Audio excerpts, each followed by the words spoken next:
Kevin Duragi Show. I am your host, Kevin Duragi, and thank you for being with us on another wonderful episode. We have a guest today from RIA in NYC. This is my first East Coast interview. So we'll have Dr. Teresa Martin Esq that we'll be talking to. Her story is fantastic. Just stuff that you don't think is going to happen. Living through 9/11, going through bankruptcy, being a single mom, going through school. Like, the story is set up wonderfully. It sounds like you're just reading a novel or something like this, but this is her life. And now she's looking and buying and diversifying properties all over the world, big into the creative buying because she had to go through the bankruptcy. Like, it's a fantastic story, and I can't wait for you guys to hear it. So guys, buckle up, listen, and welcome Dr. T. Hey, welcome back to the Kevin Duragi Show. Today we have a special guest. So this is a longtime friend and just a buddy of our Doorward fans here. So they have helped New York RIA with several things. So we were able to connect the dots and have a wonderful conversation all the way into the East Coast. So you are my first East Coast person to interview. This is fantastic. Super excited. Today, our guest is Dr. Teresa Martin Esq, goes by Dr. T. Dr. T, great to have you on. Welcome to the Kevin Duragi Show. Thank you so much. I am so excited to be the first to represent the East Coast. So I'm excited. Yay! East Side. Yeah, that's... we do. So before I get into your backstory and all this stuff, how did you find and meet my buddy Jake here with Doorward? How were you guys introduced? Well, we were introduced because he was doing amazing things with his Doorward app. And, sharing what he can do to help real estate community and bring directories together and things of that sort. And then he introduced himself, through an email. And then from there, we became great friends. I was able to beta test. I was able to offer it to my RIA members. And it's just been a match made in heaven ever since. Oh, wonderful. So Jake he is one of those guys that you just love him. You just end up loving him. He came over. He was probably like you. He was looking for the introductions and, hey, can I get to talk to you? All this stuff. I don't know how you operate with this, but I met him. I dragged him over to my house and made him print up Christmas lights for me. And he was wearing all nice clothes. So I gave him some of mine. Not saying my clothes are bad, just so you wouldn't mess up his clothes. A neighbor drove by and they're like confused. They're like, there's two Kevins. Which one is which? It's kind of funny. It's kind of like I have my little brother with Jake already. So I wish I met him that way because I had some work that I needed done. So I really wish I would have met him that way. Oh, that's awesome. Well, Dr. T, Teresa, you have been highlighted. Like Jake has talked about you a lot. Your relationship, he thinks extremely highly of you. So it is really kind of a pleasure for me to have this chance to talk with you and kind of share your life and your story with everybody. So that said, let's get into this. Right. All right. So the world, right? You are now a real estate investor. You do international things. You have this great outreach to multiple continents and all this influence. That's now, but can I back up and just ask you, Dr. T, like, how did you get into real estate? Like, how did that happen? Was that your first direction when you were growing up, or how did you get into this space? Born and raised in it. I'm an only child, so let's start there. I'm an only child. Sorry to hear that. And we'll get into that, like how that plays into my craziness, right? And so I got my first property when I graduated high school, and I gave my two daughters a property when they graduated high school. And then when my daughter went to Missouri State and all that, my biggest thing was, okay, then sell the property and then you go and do what you need to do. Because I'm not doing the parent loan, nothing, right? So that's how it all started. It all started because my cousins were into real estate. The Carlton Sheets, I mean, older generation, Carlton Sheets and Robert Allen's and all that, all the old school, right? So I kind of grew up with that. Even John Beck back in the day, right? Tax liens back in the day. Dang. So all of that is in my DNA. And so that's how it started. I really knew that I wanted something different and I didn't want a regular 9-to-5 job, but then things happened and we'll talk about that. But that's how I got started into real estate. I was kind of like, that's how you got started. Wow. That is fantastic, man. I'm just thinking if I was handed a property when I got out of high school, Like, how would I have been able to handle that? I don't think I would have been able to handle that well. I don't know if you were mature enough. No, I don't think I was. That was my party days. Oh, okay. Okay. I think that would have turned into beer money. So probably not the wisest thing, but hey, so be it. All right. So you got into real estate because it was kind of a family business. Was it given by your parents or was it my parents? Okay. It was a high school graduation gift. And I guess, let me just tweak that a little bit, right? When you said it was your party days, right? I was a teen mom. So didn't have too many party days, right? So I was a little bit irresponsible in some and responsible in others, you say. Yeah. But God never assigns anything to anyone that you can't handle. And so I was assigned for this task and I tried to carry that the best I could. I graduated high school at 16 and I went on from high school and I went and got my associate, my bachelor's, my master's, a dual degree, and then law school. I tried to be an example so that my father, because I'm an only child, so I didn't want my father to think of me as a statistic and I was going to ruin the name and all of that. So it was overkill for me, right? So it was like never stop, right? Is that I spent a whole lot of my time trying to prove that I was worthy. So that whole thing. And so I think I was an overachiever, but I don't know if it was for the right reason, but I was an overachiever. And, this entrepreneur journey is real. It's real. It's a real journey with the ebbs and flows. Some I still cry at night sometimes, and so it's hard out there in these streets. But when you believe that you are anointed for what you do, it's not always going to be easy. And I take the anointing, I take that responsibility very, very, very strongly. And I'm out there trying to let people know that, yes, I know that that's what they said. I have never met they. I don't know about you, Kevin. Have you ever met they? Because everyone always tell you that's not what I heard. That's not what they said. I have never met they. Nobody's ever told me to say this, right? So I'm always trying to come behind they, right? Because they always say something and they told me this and I heard that. And there's all these myths out here so people can buy and sell their crap, right? But the responsible thing to do for us, if you are and you opened in prayer, which thank you. And my whole thing is, you have to know like who you are and who you serve. Because for me, I am the manager. I'm not the CEO. My CEO, I always have to have my management meetings, in my prayer closet to make sure that I'm always doing the right thing. Because I want to make sure that I'm a good steward of everything that I'm given. So that's why it's easy for me to lose and get it back and lose and get it back and lose and get it back, because each new level is another new devil. And I got to be able to be armed with it, put my armor on and just go and fight because it's hard. And so that's how I started in the real estate game, by proving something to my parents that I'm worthy, and then proving to others because, teen mom, you're going to be talked about. Right. And so, it's a hard life out here for women, and then a woman of color. Oh my gosh. But being a woman in general, and then being a woman of color, and then being a teen mom, that's a whole lot of stuff to carry. So I have to admit, I'm none of those things you just said. Sure. I don't identify as anything there. So can you actually explain what is that feeling like? Because, just what is it like being a teen mom out there in the space? I mean, you graduated at 16 with, was it one or two kids? I had my 16? first kid at 15, my second at 17. So I had one kid at that time, and then I had another one at 17. So you broke into college with two kids. Yep.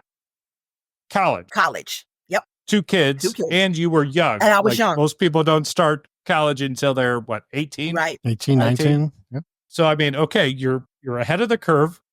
Like you said, you're smart in a lot of ways and also made some other decisions. Right. So, it's the hand you're dealt. So explain that feeling. Like, were you stressed? Were you excited? What? I was stressed because remember what I mentioned, right? So I'm an only child.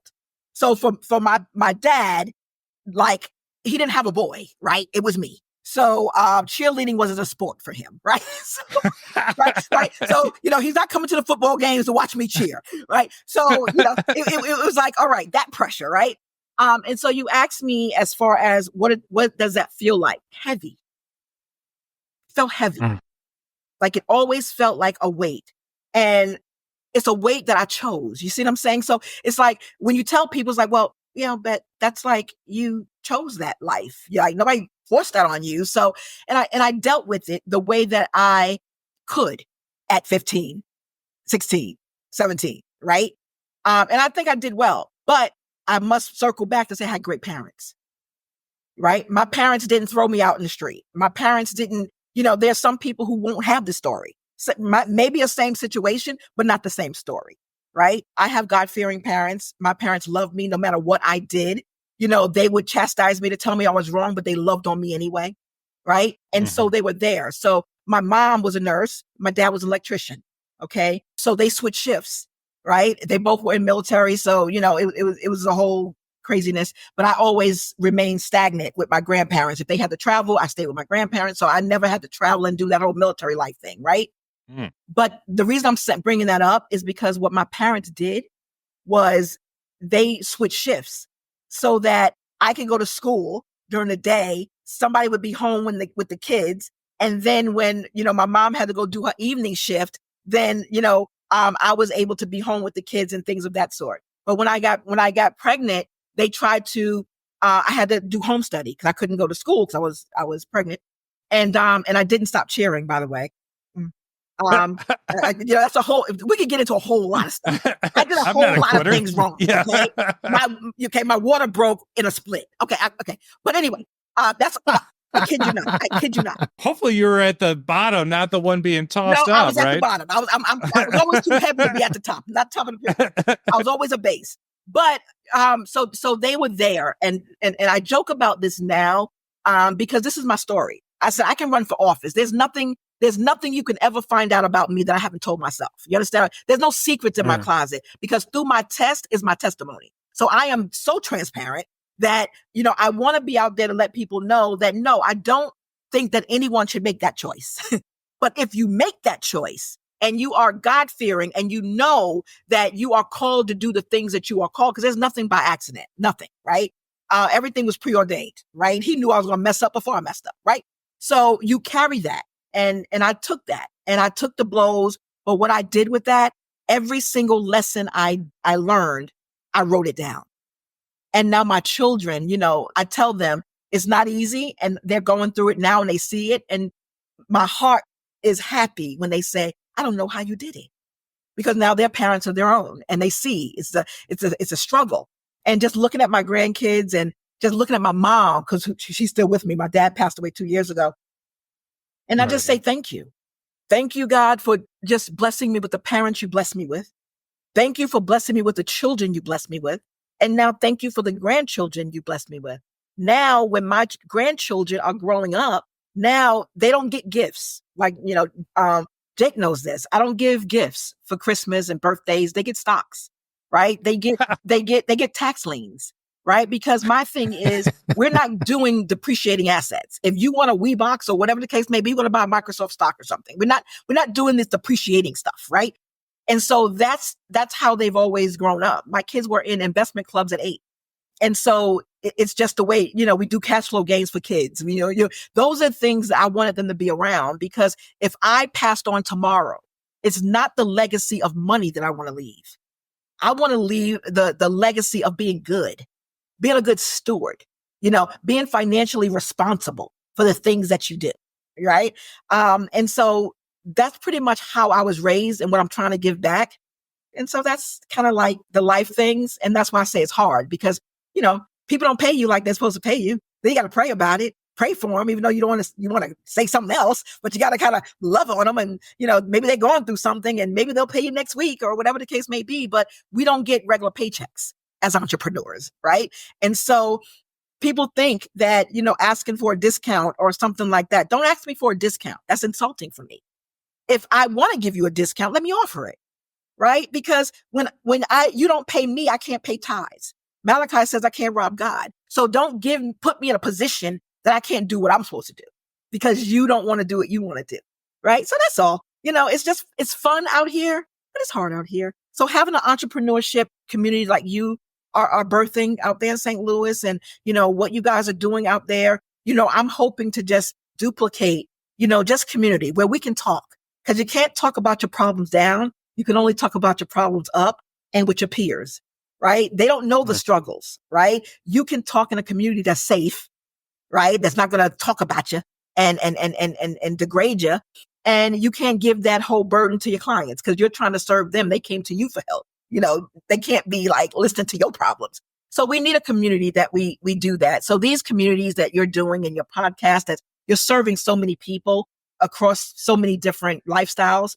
And I love to be a part of these conversations because it's real talk, Mm-hmm. We don't get a lot and of I it. think the world of the HGTVs, of all these mythical investors and all this stuff, that's not what we're like. Trying to do everything in 2 weeks while, the paint dries and all the cabinets.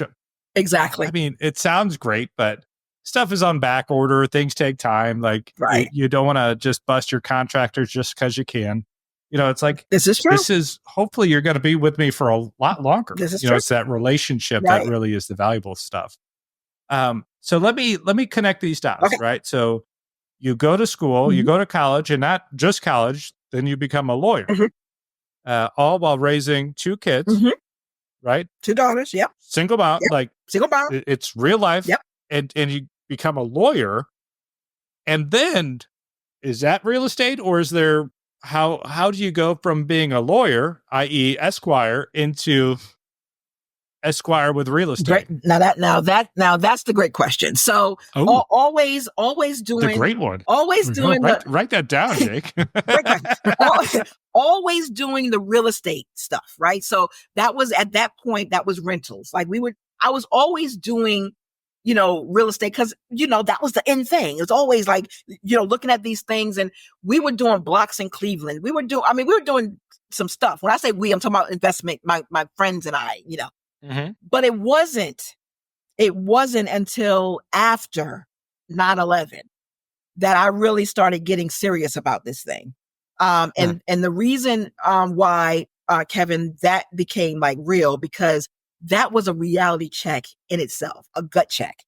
I remember I said, I went to school, got good grades, did everything right, 810 credit score. I'm living the life of Riley. I'm, and maybe I was a little bit naive. I thought that was just going to go on forever and it was going to be great. But then, people decided to run planes into buildings and all this other things that, happened at 9/11. And I found myself in a situation that I never thought I'd, see. Money Magazine did an article on me on this topic because when I was late to work that day. Thank God. Remember I said? Yeah. Set the table. So you're New York City living. You live in New York City. New York City. No, I wasn't living in New York City at that time. I was working in New York City. I built my dream house in the Poconos. So I was commuting from the Poconos to New York City, which is not that far. It's like 90 minutes. It's not far. 90 miles. So it wasn't that far. That's far here. Yeah. We can get a lot St. of Louis, that's in the Midwest. It wasn't that far. Straight shot. But the reason it became apparent is because I had to cross bridges, right? Because it was Poconos going into New York City. When the first plane hit, that was when the chaos started, right? And so I was late, and I was like, "This is too much traffic. I don't really no. I'm not even gonna go in." I turned around. I was like getting ready to go park. I turned around to go back to the Poconos. As soon as I turned around and crossed over the bridge, the second plane hit and they shut down everything. If I would have stayed at work that day, I couldn't have gotten to my daughters. Oh, wow. So that's divine intervention right there, right? And so when those planes decided to hit those buildings, not only did those buildings fall, my whole life fell. And that means my credit score. That means my income. That means my livelihood. Because obviously, if I don't have any income, that means I can't pay mortgage. That means my house is going to go to foreclosure. That means I'm going to lose my home, right? So it's a whole thing that because people decided to do that, my whole world was devastated. And my credit went from an 810 to a 437 credit score. You can't go to the bank to get money without a gun and a mask with a 437 credit score. Okay. Nothing. Okay. You're not getting anything. So hence why I started doing creative financing, seller financing, and things of that sort, because I couldn't get any financing. So that's how I got really serious about rebuilding, because I lost everything.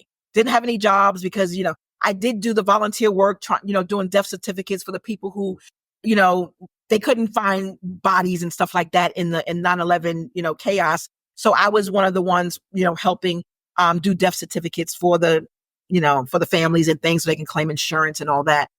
But that wasn't a paycheck. That was volunteer. And with that, Money Magazine did an article on me. And from there, I opened up my own law practice. And then I just started doing a lot of different things. And my whole thing is I went from foreclosure to Fiscally Fabulous, which is my brand, and showing people how to avoid those landmines, because it doesn't matter where you are. It's not what you want to do. So when my clients came to me to try to get out of foreclosure, bankruptcy, anything like that, because I had to file bankruptcy to stop the foreclosure, right? And you hear about these emergency bankruptcy filings, right? That was me. So it was going to auction, and this is all public records, right? So it was going to auction. I had to file an emergency petition for bankruptcy to stop the auction, and it was so close, Kevin, that they had to actually look at the timestamp to see if my filing stamp beat the gavel going down. That's how close it was before I won and I beat it. But that bought me time to see what I was going to do as far as, keeping the house, sell the house, whatever the case may be. So then I became that seller that all us investors hate, unmotivated, and don't care. Right. And so, it's as is, where is. I'm not fixing anything. I'm not changing the color yellow, because my house was yellow and red and all kind of crazy colors. I'm not painting anything. It is as is, where is. I don't care. And so eventually I was able to sell. With the money I got from the sale, paid off the house, had a little bit money, and bought a co-op in Brooklyn, New York, and the rest is history. That's how it all started. I'm amazed that there wasn't assistance after 9/11 for people just like you. Because I'm thinking with COVID, there was the COVID relief, air quotes there, with Katrina, with some of these other things. They came in and they helped. There was none of that assistance. You know how they always say, and we're not going to get political. We're not going to look, we're not going to get political, right? But it depends on who you are, right? Because I was too poor to get anything and too rich to get anything. And so now you fall in that middle quandary of, the assistance where you're begging for stuff. And I came from, a father who was like, I couldn't even go trick-or-treating because I was begging. Okay. Oh my gosh. Okay. I couldn't even go. That's free candy. Yeah. I couldn't even go trick-or-treating because that was begging. Right. So he bought a whole bunch of candy so I didn't have to go out begging. So that was my dad. Okay. So let alone going on public assistance and getting these types of things. All I knew is what I knew. And I just had to use my skill set, because remember, different from everyone else, I had law on my side. I was an attorney. So you started a law office while going through foreclosure and battling your own bankruptcy, and identified that now's a great time to start. Correct. We just had this talk earlier, right? It's the troubles, right? It's the things that suck that actually catapult us to do the things that we wanted to do, or, our one day things. And sometimes it takes a catastrophic incident, right, to actually push it. This year, we started out with a story about Eads Bridge. It's a bridge here in St. Louis, connecting East and West, and all these wonderful topics, right? But there's a forging concept because the past stuff, right? Building materials for a bridge. We have the Mississippi River out here. I know you don't have it. You've heard about it. But it's a mile long, big currents. The bridge had to be tall enough. So heavy currents, there was boat traffic. There's all these things. And the building materials in the late 1800s was stone, timber, and iron. Iron just couldn't bear it. So it was the idea of turning iron into steel, right? And it's the forging process.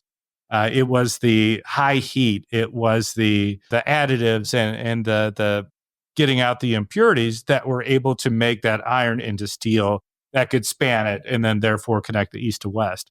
It sounds like this 9/11 and that forging that was your forging process. Right. Right. Where you're able to dig down and go, you know what? I'm going through this. I learned it. I have this resource. And now I'm going to forge ahead and help other people just like me. Awesome. So now you're in Brooklyn and you said the rest is history. Well, I don't know that history. You got to fill me in a little bit more here. I got a gap. 9/11, lost everything, started a business, and now you're running the world. So fill me in between those two bookmarks for me. So remember the foreclosure decline, right? So 2008, right? So we're looking at that's when remember I talk about the setup. So the foreclosure decline with the mortgage and all that other kind of jazz. Remember, I already went through foreclosure bankruptcy. So what was the setup? That was me setting up my foreclosure defense law firm, right? So now helping people who have gotten bad loans, did the things that they needed to do. And that's when I said, as far as when I sat with a client, the client is like, oh, you don't understand, whatever. I pull out my bankruptcy filing. I pull out my foreclosure. Yes, I do.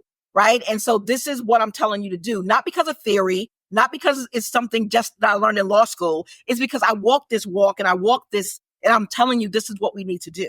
But the thing that I never did, Kevin, is we're never going to lie, and we're never going to go in and say that you didn't understand what you signed. Because when you go in and you do that, that loan application, that loan application is basically saying you can afford this house, right? So now to go back and say the bank, was predatory and things of that sort, when you let your broker, whoever, convince you to write overtime or write whatever things that you had, that wasn't always true, right? And so what we're going to do now is going to reset. We're going to look at our finances now. What if you're now in foreclosure, you're going to save your mortgage amount, even though you can't afford the new amount, because, usually that was, those loans that they became due, whatever. And so my clients who I always took on always had to have an escrow where they're putting their mortgage payment inside of their escrow account, not paying mortgage at all. Okay. Everybody got to pay mortgage. Everybody got to eat. Everybody got to pay rent. Everybody got to pay their dues. So you can say that I can't afford this new mortgage amount, but you were paying the old mortgage amount. So show us that you can pay that old mortgage amount. And so I did that. And so every time we went into court and the judge would ask, so what do you have? So we have money now to make settlements, right? We got stuff to play with right now. So those people who were trying to get over and, they buying cars and they're doing all of these that's not my clients. I would never take on those clients because I don't feel sorry for you, because I was struggling too. Remember, I went through my stuff. I still had to do some stuff. So you're not going to get over by saying that your mortgage went up and you can't afford it, but now you're going out and you're doing vacations and you're doing all kinds of stuff. So the only thing that I can get approved in a bankruptcy filing, if you needed to file bankruptcy, is your tithes, because that is legitimate, right? You can actually, that's a financial expense. And my clients who were Christians or believed in that was one thing. They was like, this is in my finances and it needs to be in there. So the trustee needs to take that. So that was that part. I've never heard that before. I like that. Oh, absolutely. I love it too. If you pay tithes, you could show that you've always paid your tithes. That's a part of your finances. That's your budget. So you budget accordingly, and that's in your documentation. They can't stop you from doing that because that's your, remember, you can't, infringe upon religion. So, that's what you do, and that's what you can do. And they've always done it, no matter how small, no matter how large. Your tithes are your tithes. Did you ever get into short sales? Yes, I did. I was the attorney. Yeah, because that sounds like there was I remember filling out some of those packages and whatnot. And that's where I was like, I wonder if anybody ever did a tithe. Yeah. And if they did, it would be approved in the financial packet. And then, short sales had changed too, because that's the realtor thing. A lot of realtors, and I'm a broker, so I'm not, but a lot of realtors, they don't really understand the game of real estate. Right. And, we're not, as investors, we're not traditional buyers. You need to understand the language of investing and investors. And so that was the whole game with short sales, then and now, right? I positioned myself, I say God positioned me, because I didn't want to go through foreclosure. But because he did that, it aligned me where I wouldn't have done short sales if it wasn't for that. I wouldn't have understood about the bankruptcy and understanding how to navigate that to build back up wealth. I wouldn't have known that when a chapter 13, once you don't get approved, they fall off. So those become motivated sellers for real estate investors. I didn't know that, right? So all the things that I had to go through in my own, life built me up for such a time as this or then, right? So, and that's how I looked at it, because now, I always tell people I'm the baddest woman in the game. For me, you can tell me, you can take everything. I can tell you how to rebuild it back. It's a new game now with COVID, post-COVID, right? It's a new game, but not really, because real estate always stays the same. It's just the players that change. And so, we just got to know like what game we're playing. And I don't even play their game. I bring my own board game to the table. You're going to play my game, right? I don't even want to play your game. Your game, I don't want your game. I'm going to, and so, and that's what we're doing right now. We're really now in this economy, I guess in 2 more days, right? Right. So, in this new economy, there's a lot of things that we can look at as far as from an investor and business ownership standpoint. I'm a business owner. So doing business credit, helping my clients get business credit to do real estate, gets still OPM all day long, every day of the week, right? But you still got to build up your lender compliance, your business compliance, understand the business of real estate. Not a lot of people wholesaling, flipping, things of that sort. A lot of these people who are new don't build up the foundation of a business foundation before they going into flipping and wholesaling, because you're still liable. And that's what I tell a lot of my wholesale clients. I'm like, okay, you assign the contract. Great. What if that end buyer does something that, doesn't meet the approval of the seller? The seller can come after you, right? Or it can come after the end buyer, or both. It doesn't matter. So how are you protecting yourself? Because a lot of these seminars are just talking about wholesaling the contract and assigning the contract and doing a double close, if you can still do it in some states, right? Like I said, real estate's still the same. The players is the one that changed. You just got to know the new players and then bring up your own new board game. So let me ask you this. You're talking about getting creative. You use the word OPM, so other people's money. Mm-hmm. So, and when you started, you said you were doing creative financing and things like that. So how did you learn those pieces of the game? How did you apply it? And how are you using that in real estate today? Like old school, Carlton Sheets, Robert Allen, John Beck. I don't know the age of your audience, but if you know this, all right. We have all of them. We always talked about that. Real estate's the same, right? So talked about tax liens back when I was like 13. I mean, I was like young, learning about tax liens and things of that sort, right? So I knew about that. So how did I get involved in that? I had no choice because I had a 437 credit score. So I wanted to do real estate. I know real estate is a pillar of wealth, right? I know that. I know my credit's not going to get me any money. So now I have to figure out, because remember, I'm a lawyer. So I do know where to find some stuff. I know how to research. And so what I did was I started in areas like Philadelphia, student housing, people who really didn't have the money to keep going to court for tenants. I just started offering creative financing. Either give me a lease option, sandwich lease option. I never did lease option. A sandwich lease option, or let's take it in a land trust, or let's do a subject to, or whatever it was. And I paid them what they wanted, market value, what they wanted. And I just learned how to manage that along with, my family and some of my friends, before I had a RIA. And that's how I got started. But I just knew how to get it done because I was educated and trained in this, because I really believe that it was just what I was supposed to do, right? I had to go through that foreclosure and that bankruptcy and all of that stuff, open up the law practice, go from an 18 credit score to 437, just so I can learn this, because clients were going to come to me left and right because they were going through situations that I had just gone through. And then I needed to help them go through those same things. And so that's how the creative financing started. So I got 54 properties, 108 units, never took out a loan, never took out a mortgage, all through creative finance. That's how it started. And that's impressive. So I want to highlight 2 things out of there. So one, I'm a big fan of Proverbs. Like that's what I read every morning because it's the most practical, like. That's the business Bible. That's what it is. But what you were just saying is like, You could know knowledge, you could gain wisdom, but then once you get the understanding of like, oh, this is how it works. Like, I know what bankruptcy looks like because I have understanding. You're just not regurgitating something. It's no, this is how it looks. This is how it feels. This is what you need to do. Yep. So you're living in Brooklyn. Yes. And you're buying in Philadelphia in different. How did that, like, when were you like, let's look over there? Like, how did that concept happen? Hey, friends, it's Kevin. If you enjoyed that real estate talk we just had, I also want to send you guys over to kevinduragi.com. And there we have a snapshot for real estate. So you could find out what your strengths are in real estate, whether it's money, whether it's relationships, whether it's a special skill that you have, and that you can plug it in. We have courses over there that could help you find and educate you on your process to doing your first few deals. So go over there, become part of the Master Investors Tribe, and now back to the show. Because New York price points were like phone numbers.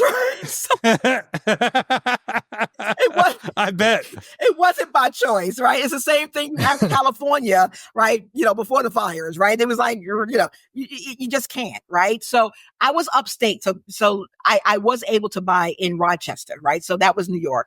That is New York. I'm sorry. That is New York, but it's upstate, right? So that's where the students were. So student housing I did and stuff like that, because I was able to get 4-packs. So people went to the store to get 6-packs of beer. I was going to get 6-packs of houses, right? That was me. Tax liens and tax deeds was where it is, baby. And so, getting those, but with those properties, when I had to get 4, let's just say I wanted 2, the seller would say, if you want these 2, you got to take these other 2, right? Because those probably were the dog properties, right? So nobody really wanted them, they could sell them. And so that's how I started buying in Rochester. So he bought the seller bought that tax deed, and then he was selling it to me. So I got it, cheap. I mean, I was getting I got a 3 unit, for $42,000. You know what I mean? At that time, right? So it was a good place to be at that time. And then Philly, because Temple and Drexel and all the different universities, Cleveland and Indianapolis, Memphis, and those are the main places in which I still look at for tax liens, though, not physical properties. But how and why do you target tax liens and that side of it? I target tax liens specifically because you can't lose. You go to Vegas, and you can, it's always the house wins. No matter how much money you get in, the house wins. Well, in tax liens, the only way you lose is if I buy a tax lien and I really just want the money on my money, right? I just want the interest, right? And then they actually don't redeem. God dog it. Now I gotta go do a TDA and get this tax deed, and now I got the property, and I gotta figure out what I want to do with this property, and now I gotta go, that might be seen as a loss, right? Because I didn't want a property, I wanted the money on the money. Or vice versa, right? I'm going after the tax deed, and then, I want the deed, but they come and redeem. So now I just get the principal and the, and the interest or whatever. That's it. That's the only way you lose in a tax lien, tax deed situation. Right. And it's like you're in partnership with the government, the county, right? Because what do you have to do? Property tax is before mortgage. It's first position. So why would I not want to do that? So why would I want to, go and do the property and all this other kind of stuff when if I really wanted the property, I'll just go after the tax deed. I'll get it for pennies on the dollar. And then when I get it, I can either choose to fix it up. I can exit it by, selling it as is to another investor. It's just a low acquisition strategy for me. So there's never going to be another, I'm never doing anything. I'm paper all the way. Never tenants, tolls, and trash ever again. I am sticking strictly to the paper. And then the same thing with mortgage notes. Because I'm a foreclosure defense attorney, I know foreclosures, and I just have to partner with find an attorney in the state that knows that foreclosure law if I'm going to go after that mortgage note. But tax liens are so much better than the mortgage note because, it's an easier win. Whereas with the mortgage note, I have to foreclose. Like I still got to go through the process and all that. But it's not getting rent. It's getting mortgage. So you're still a bank. You're still a lender. Ain't that what we all dream of? How do you now flip from being the investor to now being the bank? Well, that's what I prefer to be. I prefer to be the bank, but I don't want to lend my money. I just want to put my money out there to gain the asset. And if I do get the asset, then I'm going to just sell it as is, flip it, because I don't want the property. I really just want the money on the money. And that's what I was going to highlight is, I flip houses, we rehab houses, I own houses, all this stuff. You're flipping paper and like real estate investing. Oh my gosh, there's so many little niches inside this space. Absolutely. For me, like I used to swing a hammer. So like I understand the physical side of houses. And like if you put me behind a computer too long, like I'll go crazy. So like there's like you got to use where your strengths are. Right. And I would say because of your diligence and your education and just kind of understanding that, oh my gosh, those things which could have been considered negatives. Hey, I'm in New York City. All this stuff is too expensive. This works in other markets. I don't know construction, right? Here you are buying in other markets, doing all the things, but in a way that is to your benefit, not to your detriment. Like that's brilliant. And then and what about this, Kevin? Because you said you do rehabs and things of that sort, right? So another beauty side of this is another way that I tell people that you can, do good and go to heaven, if you will, right? There's not a lot of banks that's doing short sales, right? So if you're in a position that you now have a mortgage note, right, and it becomes non-performing, which means they're not paying, right? So it becomes non-performing. You as the bank now, it's your terms, right? So you can go in and be the good lender, and you can go do workouts and short sales and all the good stuff that goes along with that, right? Or, if you don't want to do that, maybe you can assign the note and give it to somebody who does want to do that. But let's just say that now you had to go through the foreclosure, unfortunately, because there was nothing else you could do or whatever after everything. Now you have that asset. But the new investor or the new buyer, they don't have the funds or the credit. Remember, that's still going to be my whole thing, right? Let me help you out. Now I can be the bank and now I can create the paper. So I will now do the note for you and you pay me. So I'll create the note as well as buying the note, right? So now you get in position as in investing to work whatever way you want to work. Tiny houses now, right? And land and, mobile home parks so many different great things that's out there. I would love to do it with a group. I wouldn't want to do it myself. That's just too much of a project. But I think because mobile homes are really an incredible way because people are being forced out of their homes because of the expense of it, the cost. So when you go into the tiny home community and you go into the mobile home community, you still are able to allow people to live comfortably how they want to live. And, and it's just a great way. I just think as investors, we just help so many people and we really drive the economy. We just don't get the credit for it. And it's unfortunate. It's unfortunate. Well, what is highlighted is the people that do it with bad intent. Yes. There's so many people with a good heart that want to give the good product, believe in home ownership or giving people safe place, all these things, right? But who gets the headlines? All those little, jackholes out there that, right. Are stealing from grandmas and putting people in bad positions. It's not, there's good people. It's good. And one thing I like people, about our space here is, the hedge funds and the whatnots tried to come in and do all this, but then it works and it doesn't work for them. This is still a small person's game, that a mom and pop shop could come in and do just well, either as a additional income type stuff or breaking into it or full time. Like the mom and shop in real estate investing is still wide open. Like it is open for business. And St. Louis, how is that faring though? Right. So, and I'm asking that specifically because you mentioned the hedge funds, right? And most of the legislation is created because of the hedge funds, right? Because they are so big and they're doing all, buying, all the properties and edging everyone out and things. So they're making legislation that is really geared to hinder the hedge fund. But what it is in turn doing is hindering the mom and pop who are doing the right thing, right? And the hedge fund don't care because they got the money to buy it out. They'll be fine because they got the money to pay. But who's getting hurt is the mom and pop, right? And so all these laws like New York, Airbnb, short-term rentals, all that is, can't do that. Now, they're giving tenants, assigning them attorneys, but mom and pop don't get an attorney, right? So, but the tenant does, and they haven't paid in 18 months. And in some cases haven't paid pre-COVID. So you're using COVID, but they weren't paying before COVID, right? But the mom and pop still got to pay taxes and still got to pay mortgage and still got to pay. But how are they supposed to fix up anything if they're not getting? See, it's crazy. So for me, that's when that whole black girl magic come on. I got to put my Vaseline on and go fight because now I'm mad, right? Now I gotta go fight, and it makes me angry because I'm fighting for the small person. I'm fighting for the mom and pop because I remember in Brooklyn when the COVID relief fund came and the tenant got the money and didn't go to the landlord and the landlord lost her home, had to stay in her car because the tenant used the money not to pay her rent but to buy a new car.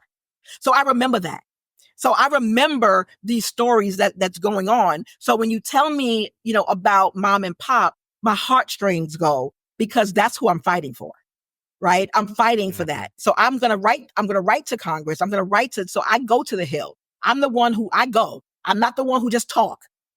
National RIA, we have Day on the Hill and we fight for the small investor. We fight for the small mom and pop and we want to be balanced. And that's what's going on. There's not a balance. You're either pro landlord or pro tenant. Why can't we just be pro housing? Right? You want decent housing, pay me my rent. I make sure you live in decency. And this is how we get this accomplished. You don't pay me. I don't have the monies to pay what I need to pay. I can't pay the mortgage. Yes, the house is going down and being dilapidated because I can't fix anything because you haven't paid. It's like a circular argument. And I don't understand how do we get out of that. So is that what you're seeing in St. Louis? I know this is what we're seeing here. I don't know if that's the same there, but it's not good here. It's not good, which is why I'm in paper. One of the things that is great about Missouri is we're very landlord friendly. So if you don't pay your rent after 30 days, we could evict you. Like you could be out that fast. Illinois, I'm not sure about New York, but I'm pretty sure it's like Illinois where it's really hard to get somebody out of the house. Absolutely. And I think they just did the same thing where, hey, we'll give the tenant the lawyer, we'll help them. Missouri right now is still very like, okay, right.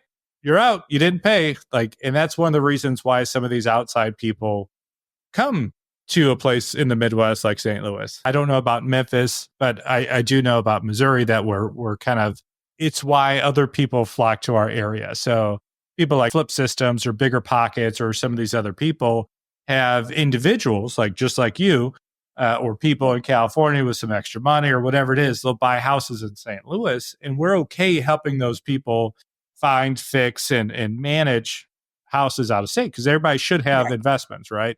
What we don't care for is the big conglomerates, hedge funds coming in, buying it because they don't care at all. They don't care at all. But I'm also a fan. We live in St. Louis. We should also own St. Louis. So I'm a big fan of kind of owning some of your own neighborhood, et cetera. But a lot of people are scared of it. And then talk about the recession a few years back. They're like, oh man, we would have lost so much. And it's like, well, the coast fluctuated, your Texas, your East Coast, your West, you guys had huge swings. We went, what? 20 grand, 40 grand. It's big for us here, but it isn't in the bigger, if you're playing the long game, it's a lot more palatable. How much did your prices fluctuate out there? Not that much. I mean, this is one of the things that even now, we fluctuate. We don't really go to a buyer's market, right? We typically are seller's market or neutral, right? It's never like hardcore buyer's market stuff. If you can get New York and pay the taxes and all that, you could stay. But the cost of living everywhere else is gonna, they just started the congestion pricing, right? I'm sure you heard about that nonsense. And it's the congestion pricing. No offense, I don't really follow New York all that much. So and the reason why that's the case is because it's going to affect anything that comes out of New York. If you're talking about building supplies or anything like that, so it's not even just housing. So everything is tied to market trends, right? So they started congestion pricing because they want to eliminate all the cars and things of that sort in the city. So from 5 a.m. to 9 p.m., there's a $9 charge to go into the city anywhere, below 60th Street, right? And then if you do it off peak hours, there's always going to be a charge. off peak hours, if you're going through the tunnels or anything like that, it might cost you about, anywhere from 75 cents to 275. So they're trying to, stop all that. So what I'm saying, the reason why that's bad to some people is because if you're commuting and things of that sort, now you already have high pricing. You got to eat. You're not driving cars, so you got to Uber it, or if that. So all the cost is going up. So if you're Ubering it, they got to pay the congestion pricing. So who are they going to pass that fee on to? Right? So everything is going up. You already know the shrinkage. Shrink Nation is real. I can't believe how much I pay for eggs. Okay. I can't believe, that the 5-pound bag of sugar is now 4.5 pounds and they thought nobody would notice. Right? Because it's in the same bag. Right? I notice stuff like that because I read. I'm like, this is so much smaller. Right? And so that's what I'm saying, Kevin. It's like, even if the prices don't fluctuate as much, can you really afford to live here when a studio, not even a 1-bedroom, an efficiency apartment is running you $3,200 a month? Like where are you going? Like, what are you going to do? Like, I don't know. Dang. Like, that gets some nice houses out here. That's why we got to go to St. Louis. I'm like, what are you talking about? It's like $3,200, for an efficiency and maybe a smaller 1-bedroom. That's why you have so many people doing roommate situations, because you can't afford to live here. You can't afford to live here. It's crazy. So let's talk about, you run a RIA. How did you get in charge? How did you get there? Like, how did that align? How do you like it? Okay. How did it align before I like it or not? Right. So how did it align is because I was the attorney for Al Johnson, who ran the Big Apple RIA and New York RIA. And I was like, okay, he had a stroke. And my whole position was I was going to hold the RIA so that when he got better, he was going to come back and he was going to take it over and I was going to resume my law practice and helping the investors. He never recovered really from the stroke to bounce back to take it back. So then I, in turn took over the RIA. So I changed the name because he had debts and stuff. I'm not taking on anybody else's debts. I got my own debts, right? So I went and just, changed the name and just started my own gig and changed it from New York RIA, NYC RIA to RIA NYC. And then I just started just really just helping people who I thought wanted to do real estate. Didn't know I was in competition with all the gurus who said you can go out and get property with no money, no credit, no nothing, and just go do it. Buy my course, right? All right. So, that's who I was, in competition with, if you will, because they bought all these courses, but they couldn't pay for my $200 membership, right? But they wanted me to help them, right? And so that's became my love and hate of RIA, right? And so I did that for a long time. From 2009, I did that. And I just got tired of it because I'm not going to compete with meetups. I'm not a meetup. Okay. Go to meetup, let them sell you everything under the sun, tell you can do this. You don't know how to analyze a property. You don't know how to do anything, but they told you it's good and go ahead and do it. Right. That's not my concern anymore. Before I carried that, I was like, I didn't want nobody to get duped. I didn't want to, but now it's like, go ahead, because I don't have the marketing dollars to keep competing with these people. So now we renamed everything to be a mastermind in trading. So instead of a real estate investor association, we are now a real estate investor alliance. The NYC doesn't stand for New York City. It stands for Now You Can. Now you can invest in real estate. Now you can build your wealth. Now you can do everything. I keep my same keyword because I ain't giving up NYC, right? I keep my same keyword and I just changed the board game. Right. So it's no longer in New York City. Now it's just Now You Can. Right. So I did that. And so we took it global. So now we are masterminding with people in Kenya, Africa, Tanzania, South Africa, Cape Town specifically, and not Egypt, but Dubai. We have people who bought property in Dubai because they give you dual citizenship and with your business license and everything. It's so awesome. And so we're just doing things differently now because building wealth looks different now, right? And if I can't do it in the States because it doesn't make sense, I'm going to partner with people who got the money over there, who want to be over here. I got the legal know-how. So our in South Africa, Kevin, I don't know if you're looking in another place, but $1 is 17 Rand there. So our dollar goes so far. So if you're looking to do like an Airbnb or short-term rental, because it is a tourist place, right? That's what it is. It's so awesome. Everyone's there. Everyone's going to Cape Town to, as a vacation investment property.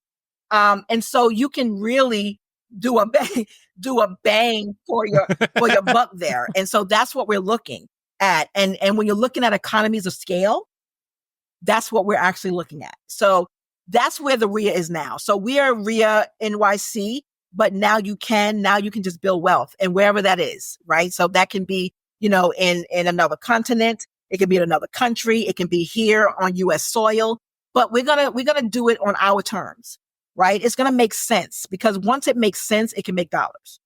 So that's what we're doing. Like that's a t-shirt. Mary, get these things going. Like, so I have to ask, Dubai, have you been out there? Yes. That place sounds nuts to me. Tell me what it sounds like to you so I can say something. Go ahead. What does it sound like? So from what I see or, what you scroll on the videos, right? Like they have freaking steamrollers pushing out all these expensive cars because people just leave them. One of the things we always talk about is, real estate's great because they're not making anymore, except in Dubai, where they'll just make new land, come out, change the waterways so they could build hotels. Like it's just a different clientele. I don't understand that. Maybe I'm just a Midwest boy, but Dubai seems opposite of everything absolutely. I know. First of all, like when we go, like we spend time there because it's like, you got to spend time. So we usually take 14 days and we do the whole scene. Security is like awesome. Like we went from the airport. We met, me and my husband, we met someone at the airport. By the time we got to the hotel, they had flowers welcoming us to Dubai. We never even told them where we were staying. Scary. Okay. So that's one. All right. Second thing is as far as the opulence of everything, it's just so like over the top. It's just like ridiculously over the top. But I thought everybody's going to be wrapped up in head wraps and you can't do anything. First of all, let me tell you, them women with no skimpy clothes on at the club and doing the little smoking cigarettes in the hotel and doing all the stuff because that's not Abu Dhabi. That is two separate brothers. Dubai is the party brother, okay? And the other one is the more traditional wrapped up in garbs and all that kind of stuff. So there's two separate worlds over there. But what you said, they are building up these nice same thing with Airbnb though, and short-term rentals. I mean, it's money, putting your money in different places. If you got tokenization crypto for real estate, I mean, come on. I mean, it's put the money somewhere in these other countries that's just doing some great, amazing things. But Dubai, you can get a 2-story house. Let's just say it's a townhouse. It looks like a townhouse. You can have a business in one section and your place in another. They give you a 5-year business license. So for you and your family, so you can come and go, you can do, trade. I don't know what these tariffs are going to do. I don't know what's going on with that. So I'll reserve to tell you this, but that is what's going on. But Dubai is a great place. They have a Keller Williams there, and they're doing business there. And so different places I really encourage a lot of investors to really just look outside of, the US and just look at not even if you're going to buy anything, just know what's out there, take a vacation, call it business and write it off, but just enjoy it and do prospecting or whatever the case may be, however you want to call it, whatever your CPA allows you to call it. If I can write off my wedding, I think I can write off anything because we did a destination wedding and we called it a real estate meeting because all my RIA was there. So that's just what it is. And the only thing I could. So if I get called from the IRS, I'll be like, my legal counsel, Dr. T said. I'm telling you, it was legal. It was all legal. We had the dinner before the wedding.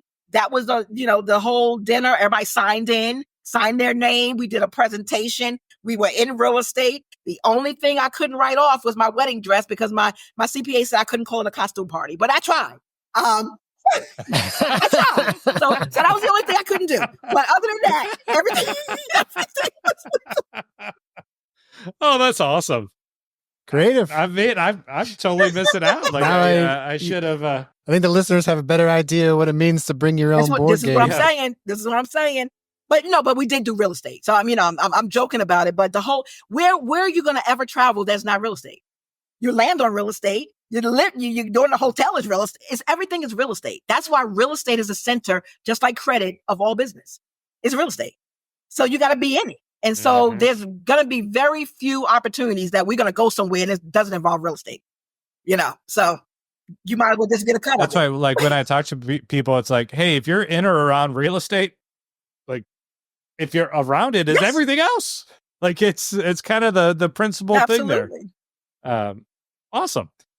So I got to start wrapping some of this stuff up. But Dr. T, like, if you could go back to your younger version, right? So maybe you're in high school, young college, right? Your young self. Is there any advice you would turn around and tell yourself then to help steer you today? Mentorship. I would have appreciated mentorship. And when I say mentorship, I mean even mentorship I had to pay for, right? Because some of I had some mentors, but they weren't in different, they were in different aspects. Not because you need, in real estate, we need mentors in everything. We need a business mentor. We need a life mentor. We need mentors, right? I would have loved to have a real mentor to say, no, don't do that. I could have saved myself years of trying to figure it out myself. My family, they gave real estate, but they didn't really understand and do the real estate. They did traditional real estate. They didn't do it like I did it, right? But yeah, if I had to go back to my younger self, I would say, one, keep your legs closed. But okay, now we passed that. So the next thing I would tell my younger self, check. I would tell myself, is get a good mentor. That would be what I would say. No, that's good.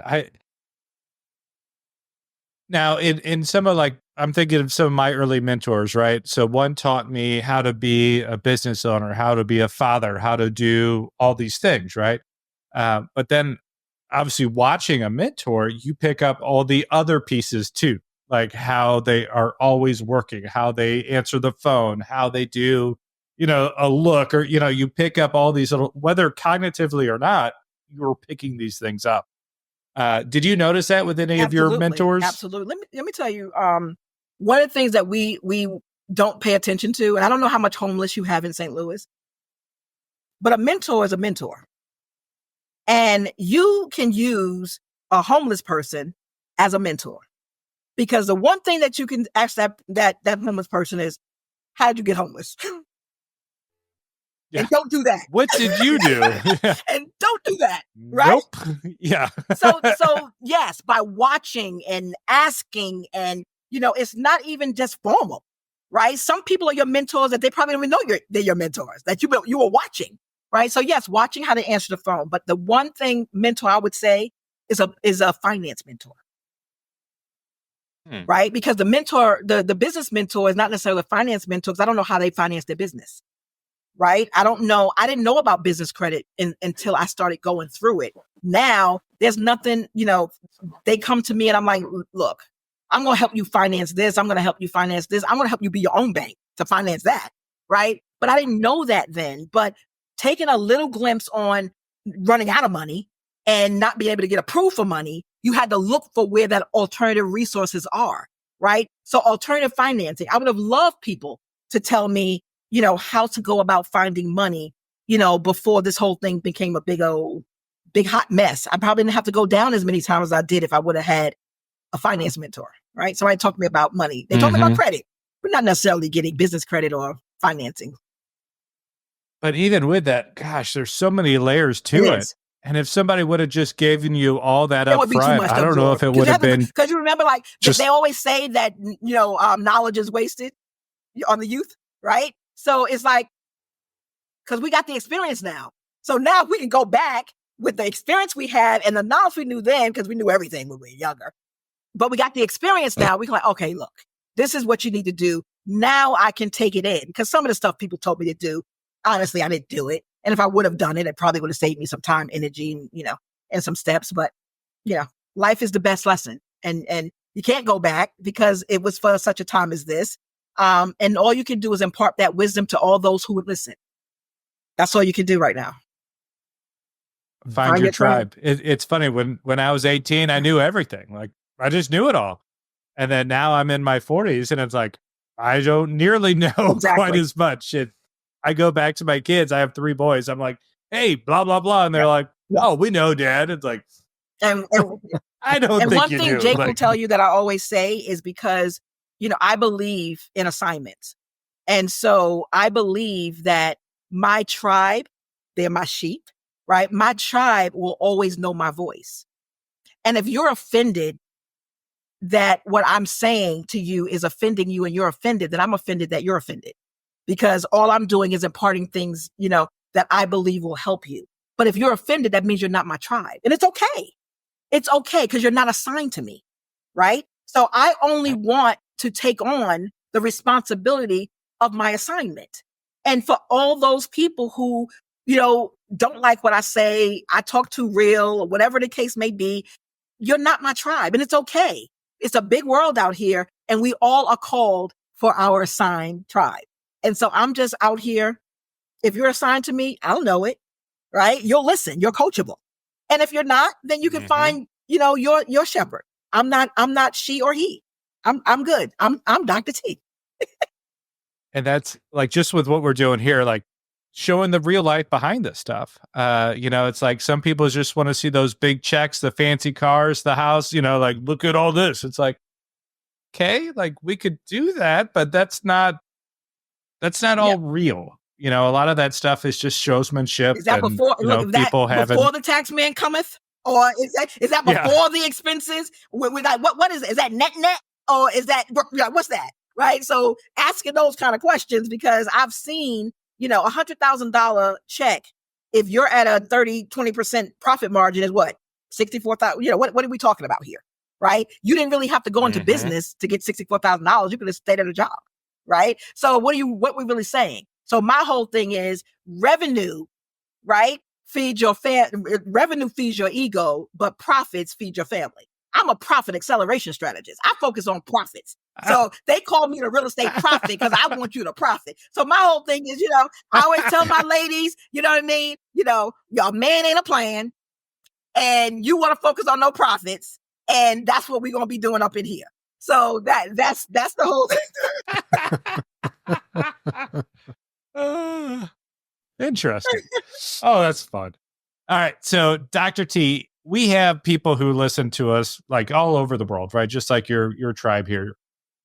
So if you have anything, like, what would be something you could tell these people, right? Because there's highs, there's lows, there's people starting into the business, there's people who have their own stripes, right? Their scars. They're like, what is some advice or just some wisdom you could share to somebody on this journey? I would say, one, what's your why? And everybody says that. And but I'm telling you, if your why doesn't make you cry, it's not strong enough. And because that why is going to keep you in the game. That why is going to keep you doing what you need to do when you got a negative in that bank account.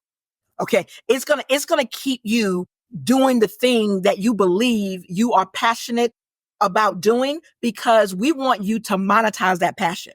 I'm passionate about what I do. That's why it doesn't feel like work. I'm tired a lot, but it's not like a work tired. It's like I'm, so it has to be strong enough to let you do it. It can't be about the money, because money comes and goes, right? It has to be about you and what you believe that you are called to do, because if he brought you to it, he can bring you through it. And that has to be what you focus on, and I just truly believe that we are mismatched. People are going out and looking at social media. That's why I'm off. I had to divorce social media. I had to create my own stuff, because people make you feel real bad about your stuff. I'm like, oh my God, I'm not doing enough. Oh my God, I got to buy this thing. It's too much. I can't deal. I can't compete. And it makes you feel kind of like suspect about yourself, right? Am I really doing what I'm saying I'm doing? So I had to take a digital detox because it was just too much for me. And so you just got to stop, dealing with that comparative narrative and stop comparing yourself to what you believe people are showing you, because they're showing you their representative. They're not showing you the real them. Okay. But if you met that real person, I'm sure that real person would tell you some real things if they, was honest enough to tell you that. So I would say, Kevin, if your why doesn't make you cry, it's not strong enough. Find that true passion that makes you get up at night, that doesn't feel like a job, because whatever that passion is, you can monetize it. And that's what is going to keep you going and keep you in the game. So that's my biggest advice to anybody. I don't care what area of life you're in, business, real estate, just life, going through marital strife, whatever the case may be, whatever that is, and I always tell people the secret to marriage is 2 bathrooms. Woo! I think that saved my marriage. Okay. So if I was a marriage coach, the first thing I would say is get 2 separate bathrooms, and that might save your marriage. A lot of things come down to that, I'll tell you. Wow. Dr. T, you've been fantastic to chat with. Like it is fun. Like when, obviously we have somebody who introduced us, but I feel like I've known you forever already, just kind of walking in, chatting with you. So I appreciate, learning your story. But more than, just having a glimpse into like your backdrop. We buy houses, we help people, we do things like that, right? Your paper, I'm physical stuff, but like your backdrop is I don't understand living in a city like New York City and buying international stuff and strolling through, like you might as well be speaking different languages. Like that's fascinating. Like now you got my mind going like, how could I pitch this to Cammie? Like, hey, I got an idea. Man, listen, and remember what I said, Kevin, the why makes you cry. If it doesn't make you cry, the why is like, I'm not going to be able to survive in the next 5 years if I don't do something different. Like, where would I go? Like right now with where the rents and prices and everything are going, where would I go if I had to rebuild all over? It's nowhere here.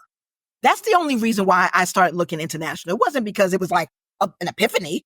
It was because I had to start looking. I have to look for my next.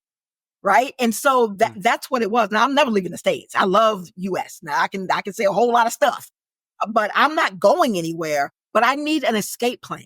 Right. I need something that I can like really rebuild. There are people building islands, right? From Brooklyn, right? They moved from Brooklyn to Ghana. They moved from they're building islands. I ain't there yet. Right. But it's things that I thought was not even possible. Like, it's possible, and I think that's what it is. So tell Kelly that nothing is impossible when you know that you have a why and you loving on each other and you want to build that life and you want to build a legacy. Because my goal is to build 5 generations deep. My company is called Generational Wealth Zone. We want to build 1 generation up and 4 generations down. I want my children's children's children to know my name. So my children, my mom, me, my children, my grandchildren, and my grandchildren's children, right? So I want to go 5 That's generations. That's how I get 5. Okay, right. Okay. I was like, I'm a little short, little short. But... So that's what it's about. It's not about you making money. What about the next, right? What about the next generation? Because we can make all the money in the world, but if we don't teach them how to now plant and then crop and then, do what we need to do to reap those rewards from the crop, we've done nothing. The legacy's gone.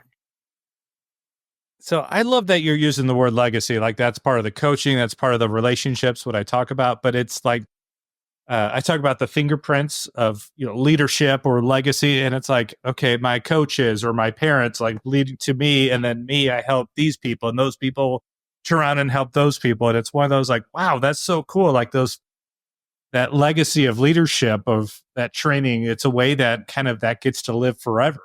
Like anything that you've taken from our talk, well, that's part of this person. So now they're living on, and I love that. I love that you're impacting your children, your children's children. You're in Philly right now, so like you're already you're already doing it. So are you going to make it a habit? Are you going to give your grandkids a house for graduation? Tax liens. That's what the Yep. So we just talked about. It was so funny because we just talked about this. Getting started all the bank accounts. And they all going to get their signature account. And now everybody for birthdays and Christmas and things of that sort are now going to be pouring into those bank accounts. And then for me, as far as the big gifts, they'll be getting the tax liens and stuff like that, because the biggest thing is setting the grandchildren up with their LLCs so that the goal is for their entities to send them to college. So when they walk out of college, they walk into their own business. That's my goal. I don't want my children or grandchildren or anyone to ever have to beg for a job. Remember, I couldn't beg for Halloween candy. So I definitely don't want them begging for a job. So the goal is to have them walk into their own business, whether they choose to or not, because they'll be set up in a trust, obviously. So they can do it or not do it. But the trust will be set up and they'll have to do what I want them to do, because I'm from the grave, going to be dictating everything, jumping on one leg and all that. But that's just the way it is, because I'm a control freak. So I'm going to control from the grave. So that's not going to change. You'll still need your signature. Like, nope.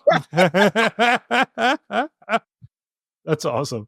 Man, I really like your confidence in this stuff is fantastic. Like, it's been great talking with you. I appreciate it so much for getting time with us. And you know what that was, Kevin? So you said it felt like known. So what happens is when spirit meets spirit, it's already a familiar.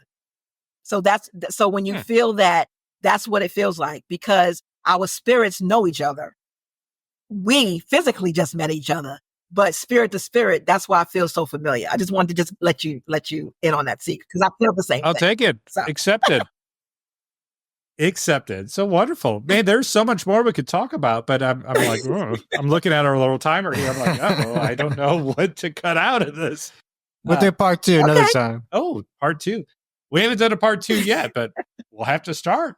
Maybe next time I'll be in St. Louis and we can be on the couch or wherever we are. So there we go. Game on. I'll take it. Accepted. Challenge accepted. So Dr. T, thank you so much for jumping on and having a candid talk with us from your daughter's house in Philly. Like, this is great. Thank you for being a great start to the East Coast for us. You're helping change my mind about New Englanders, but that's okay. So no, seriously, but thank you for everything. Spirit to spirit, just meeting you and everything else. I love what you're doing for your tribe, and actually, I love what you're doing for your kids and kind of setting a good example in teaching and training them to make good decisions. Thank you. So fantastic. Thank you so much for your impact in the world, for having this talk with us. And thank you for not going to the Twin Towers during 9/11. I'm glad you were late on that time. So like everything happens for a reason, right? So it is fantastic. Thank you again for being on and having this conversation with us. So. Thank you so much for having me. It has been a pleasure. It has been a pleasure. Thank you. Guys, I hope you enjoyed that conversation with Dr. T. We talked about it at the end there, but man, it does seem like I've known her forever. I guess she said, our spirits knew each other. So I'm like, what a fun way of saying that. But it is interesting how, if you have certain mentalities or just your presence, like you somehow know the good people out there, like you just know. And she is one of the good people out there. So there are good people out in New York. So who knew? Like I just found out. So when you listen to this year, our goal was to highlight the Dream Forge finish concept. So, she was saying a lot. If your why doesn't make you cry, it's not strong. I was like, I just remember if your why is not, doesn't make you cry, it's not strong enough. I'm not much of a crier, but that concept really does fall into the mindset, which also very much falls into the dreaming phase, right? What is it that you want, the mindset, and then going for it. So her forge, absolutely, just to recap that story, she was late to work, trying to get over the bridge. Plane hit Tower 1, and she's like, oh man, this is getting too much. She turns around, gets over the bridge, plane 2 hits, and they shut it all down. If she would have stayed on that track, she would have been stuck, couldn't get back to her girls, all this stuff, like crazy timing. But because of that, all the dominoes fell, forced her into bankruptcy, forced her into all these things that she was struggling with. Not because she was in a bad place. She had a job. She had all this stuff, but 9/11 triggered a series of events that was unforeseen, like truly unforeseen. And there really wasn't a program to help her. So she figured out how to help herself and then help others, which sounds exactly like the talk there really does talk about figuring out to make steel from iron, right? Take that situation it sucks going through it, but because of it, the heat, the pressure, all those things, it actually made a stronger result. And now she's able to help other people save and kind of get out of that. Not only that, it forced her to use the stuff that she learned about creative financing to buy houses, like the deeds and playing with the paper and flipping paper, not just the physical house. So it is a fantastic journey to see how she's changed that. So much of what she talked about, follow our principles. The most important real estate is between your ears. Your personal drives your professional, and it's all about relationships. So it is fantastic to see what she's doing, not only for her family, but her tribe and basically all these people that hear her voice, right? So I loved meeting Dr. T. Thank you so much for being on, and thank you guys for listening.